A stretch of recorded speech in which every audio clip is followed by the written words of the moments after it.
What's up, John? How you doing? How you doing? I'm in a weird spot, but we're gonna talk about my weird spot a little bit later on when we get to the Sundance discussion. Yes, I mean, we could just talk about it a little up top because hello, Collider Dailies viewers. I hope you are all doing well.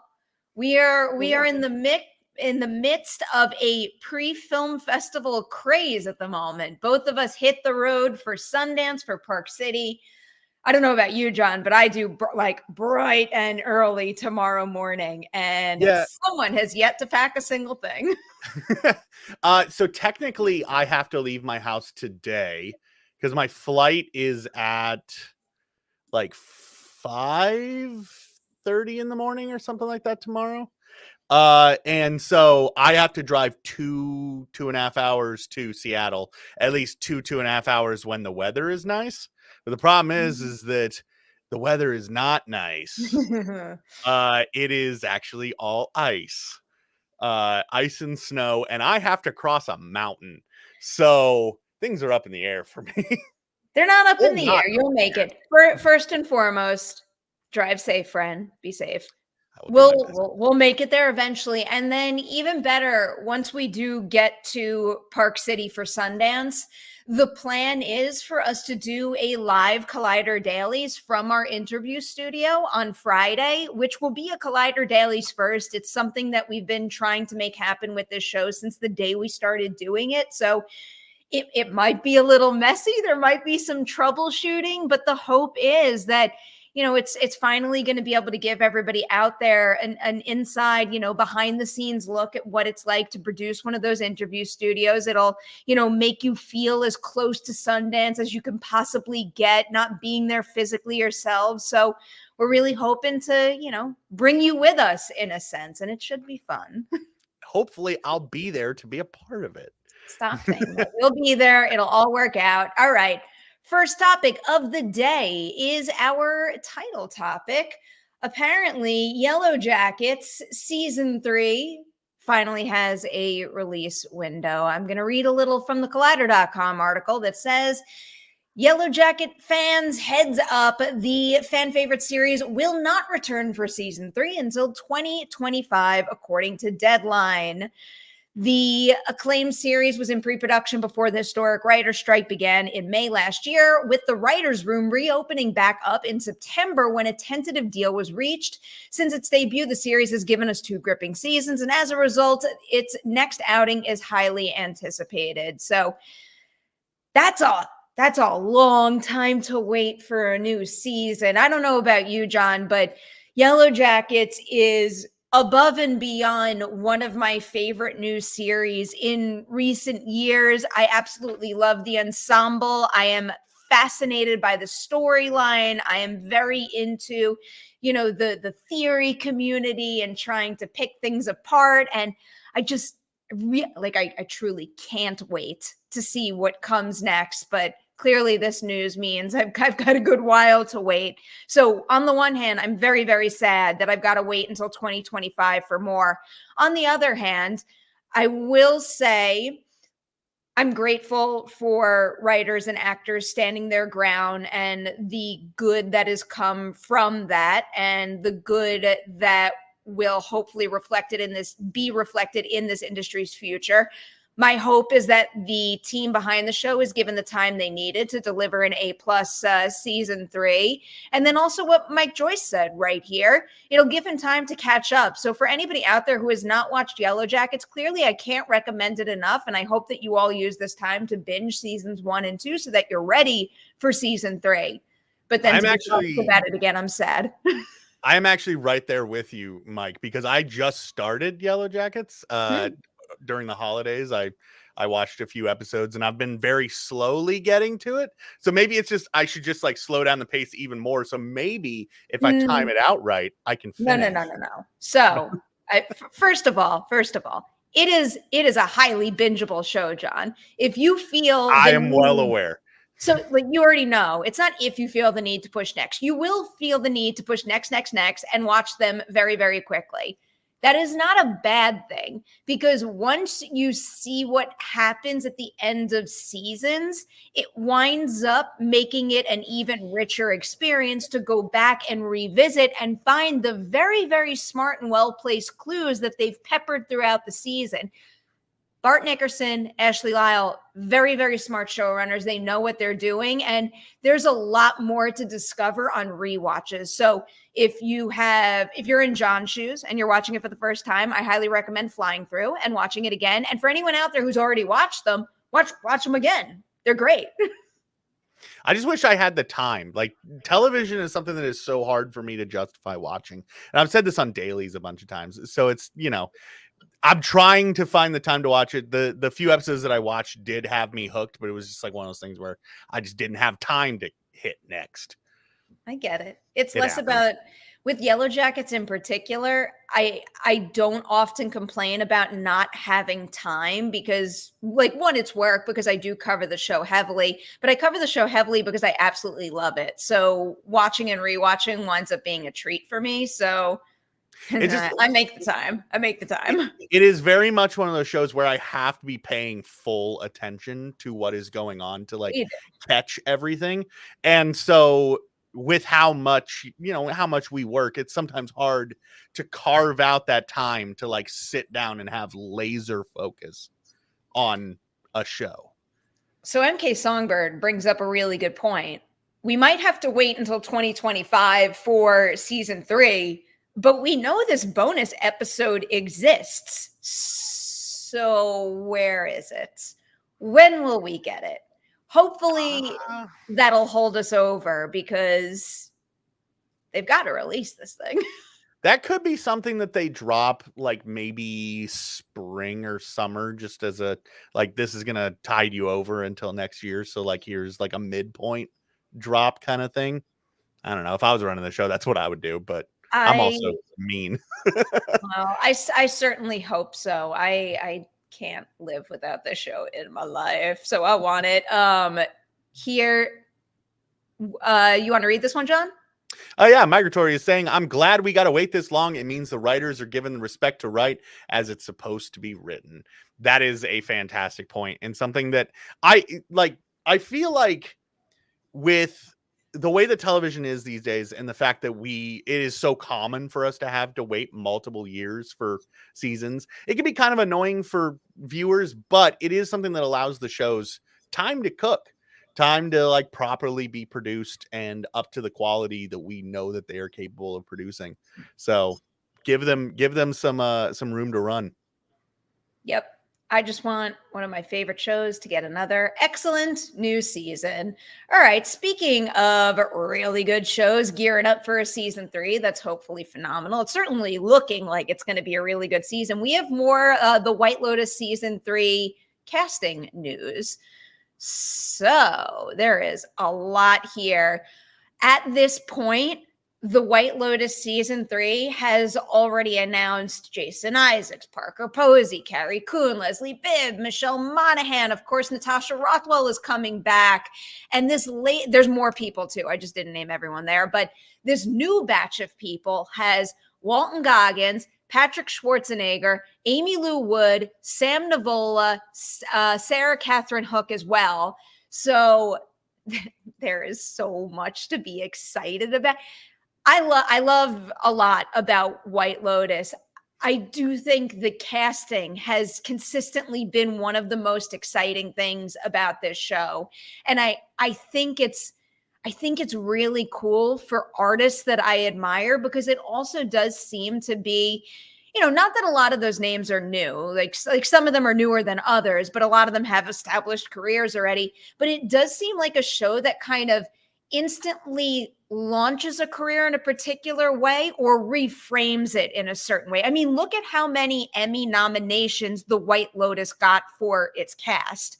That completely refocuses how this industry could look at someone. And in particular on this list, I mean, Walton Goggins is obviously a legend. Nobody needs me to say that. But the two names that I'm especially excited about, Patrick Schwarzenegger and Amy Lou Wood, I think Amy Lou Wood is one of the absolute best talents of her generation. I've been totally obsessed with her since first seeing her at the beginning of Sex Education, and sure enough, she continued to crush that role. I'm a big believer that her range as an actor is limitless. And given what I've seen her do in the past, though, I feel like she's going to fit in the White Lotus world quite perfectly, which makes me very happy. And then, of course, for anybody who is obsessed with Gen V like I am, I'm very excited to see Patrick Schwarzenegger get this opportunity as well. I know Gen V is, like superhero and wild, and he's golden boy. I also do like to take a moment, especially in episode 1, to look at the performance he gives and isolate the fact that like it is a deeply emotional performance. And talking about range again, look at the range he navigates in a single episode of TV. So there is no doubt in my mind that he is going to take whatever opportunity the White Lotus gives him, and he is going to make the absolute most of it. Oh, and just across the board, I think that season 3's cast is, as it is standing right now, I think this cast might be the cast that has me the most excited out of all of the seasons. Like, it just seems to me to be the most stacked.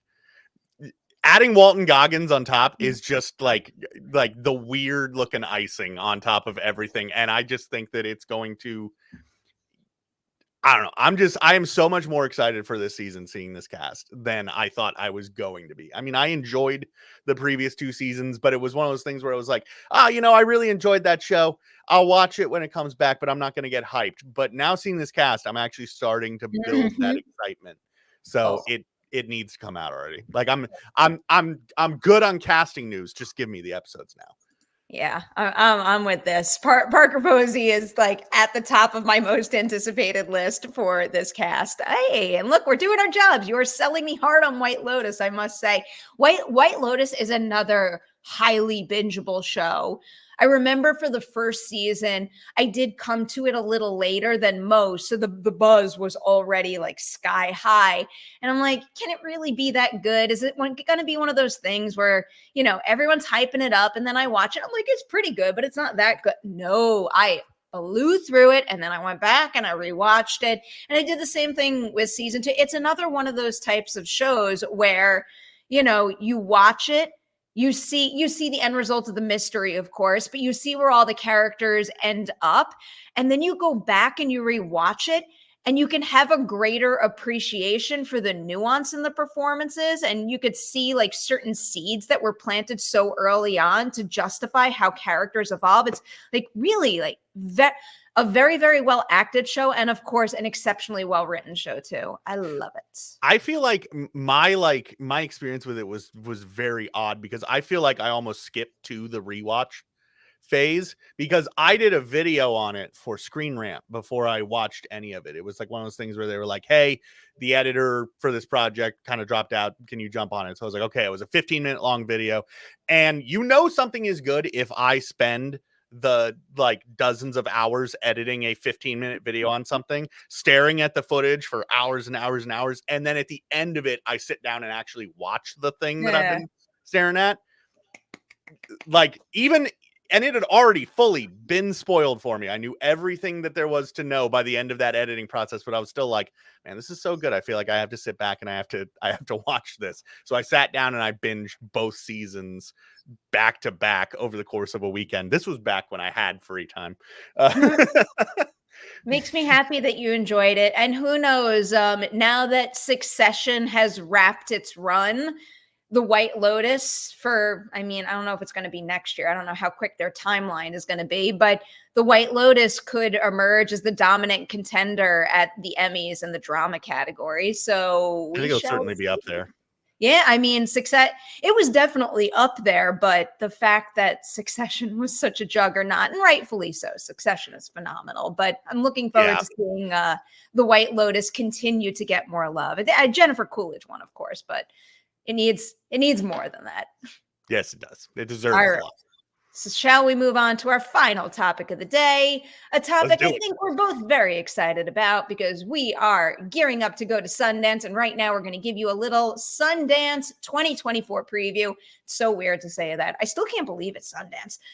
How is it January? How is it Sundance time? But we're heading off soon. So do you want to go back and forth here? I'll name a movie. You name a movie? I got to pull up the list real quick. All right. I pulled up a couple things that I am especially excited about for a number of reasons. It'll probably come as no surprise that most of the things I picked fall in the midnight lineup. The first one is a midnighter called It's What's Inside.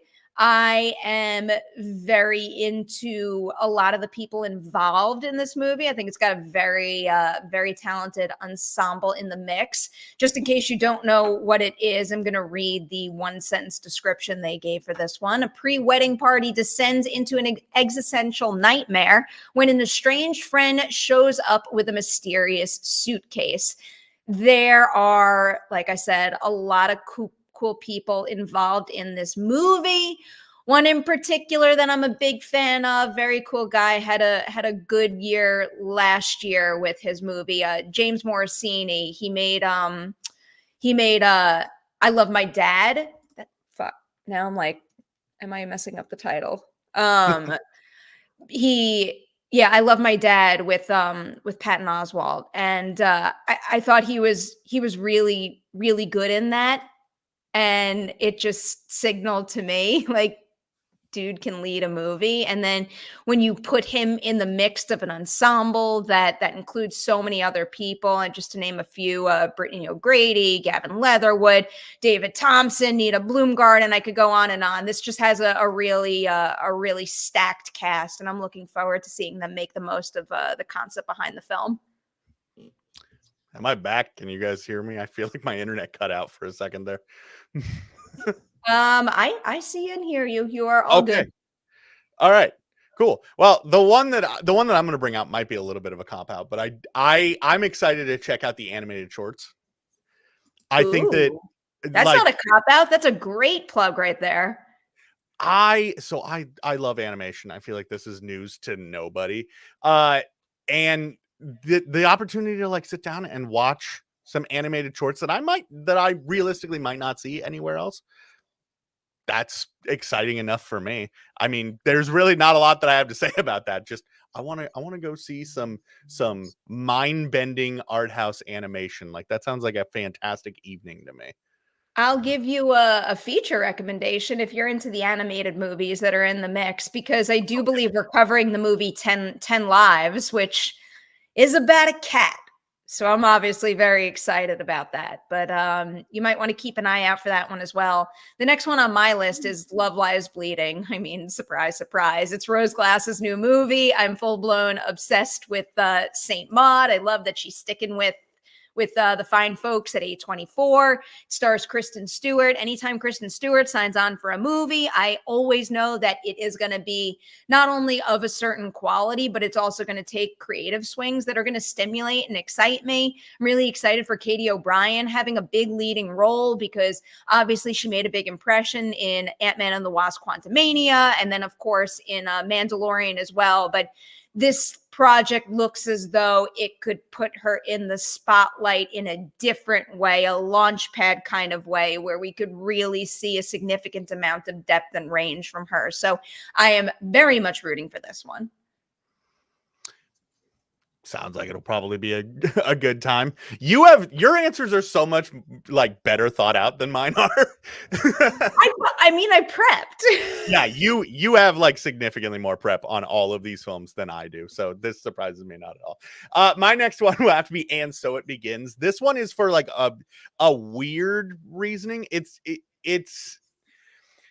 piece that's taking a look at Filipino elections, and I have a very weird history with Filipino elections. When I started my career back in 2015, 2016, I worked for a news organization called Newsbeat Social, and it was a like online news aggregate. We don't have to get into it, but our biggest audience were in the Philippines, and so we wound up covering the 2016 Filipino election very closely, like to the point that I almost had more opinions about the Filipino election than I did the American election that year.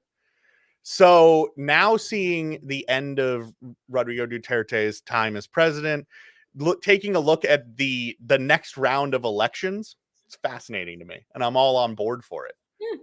Again, very weird reasoning, but a film all about it. I'm here for it. All righty. We got a nice variety thanks to you, John. I'm just bringing it right back to the midnight lineup because the last one that I'll tease right now is the new Melissa Barrera movie, Your Monster. I know everyone's excited for Abigail, so am I, but that one's not playing at Sundance. Your Monster is. In case you don't know what it is, the synopsis is after her life falls apart, soft-spoken actress Laura Franco finds her voice again when she meets a terrifying yet weirdly charming monster living in her closet. I am just a big Melissa Barrera fan. I want to see her do everything and anything. I love genre movies. This one sounds especially interesting, and I'm looking forward to seeing what they do with this movie tonally, because some of the Sundance description, I want to find the right words. I think they're talking about the monster in particular, like charming, witty, and dangerously likable. And then they say it's a welcome re-steering of the rom-com into darker realms, like genre mashups. Yes, more like bold, unique genre mashups. And that's what this sounds like to me. So I don't know. It's giving me the feeling that the creative possibilities with Your Monster are really like wide open. So I'm curious to see where they land on that range. And that's what I think that's what I love about film festivals so much, is the opportunity to see things that we might not necessarily see otherwise, as far as like playing with genre or playing with different ideas in unique and interesting ways. It's just it's why I love that scene so much, the festival scene. It's beyond brilliant. And my next film is another great example of that. Although film, it's kind of hard to necessarily categorize this. This is being the digital griot. I don't know how to say that word. GRIOT. Never heard that word before. It is a bit of like a weird, almost art house installation by Rashad Newsom, who's a multidisciplinary artist. They've been working on this since 2019, and it features a 30-foot tall humanoid like robot thing. It's a bizarre. It's going to be bizarre, and I'm here for it. Bizarre is good. I like the weird. I like to embrace the weird. I'm always here for it. And like that's kind of what I'm here for with Sundance. I don't know if you could tell from my very odd choices. I want to go with something strange. I want to see something that I can't necessarily see elsewhere, because it's Sundance. Like that's the time to kind of get into the more artsy, more out there sort of ideas. Well, the hope is also a lot of these movies that are having a launch at a big festival like Sundance do wind up getting picked up, and then they're able to be experienced by a wider audience. I don't know about some of the ones you named, but obviously Love Lies Bleeding has a home in A24, but I'm really hoping for good things for Your Monster and It's What's Inside. So as we plow through the festival, we'll be able to share more about all of those movies, and also hopefully keep you up to date on what gets picked up and when you can finally see them yourself. With that is a wrap on today's edition of Collider Dailies. John, anything you want to plug before we say goodbye? Same stuff as always. We've been working hard on the video side on a lot of our premium content for Collider.com. So if you go over to the website and you're browsing around and you see a article thumbnail with a little like play button in the corner, that means there is a video element to that article that you can check out in addition to just reading it. It is usually a supplementary thing that kind of, is a nice little cherry on top for the article. So go ahead and give those a watch and help us out and see what it is that I've been spending all of my time on. You'll get to hear my lovely voice as well as the voices of a small handful of other creators. So go ahead and check those out. That is something that I'm very happy with the work that we've been putting in, and I hope that we get the chance to continue to do so. Highly recommend watching those videos. Also, in case you were not in LA or couldn't make it to our Carrie Mulligan Q&A after the Maestro screening, the Collider FYC screening with Landmark, that Q&A will go up in full shortly on the Collider Interviews YouTube channel, so you could check that out. And then finally, I will tease, because clearly we are going to be in transit tomorrow, but John and Maggie were kind enough to pre-tape a Collider Dailies episode. So you will not be without a Collider Dailies episode tomorrow. Tune in regular time and you could see John and Maggie chat about, I don't know what's on the list. It was a doozy of an episode. We wound up, it went a little crazy. We recorded it yesterday. It was a discussion about fandom, and it's something that both me and Maggie are very passionate about. And you can tell because it wound up being what I'm going to call a double feature episode, because it is a meaty one for sure. But you know, it's an enjoyable one, and I hope that you guys have fun with maybe a deeper discussion than we get a chance to get into on our normal daily episodes. But I think it's worth checking out. All right. So check that out tomorrow, 10 a.m. Pacific. And then hopefully the two of us will see you live from Park City at an undetermined time on Friday. But we will let you all know. Keep an eye on the socials. We will see you then. Have a good one, everyone. Yeah.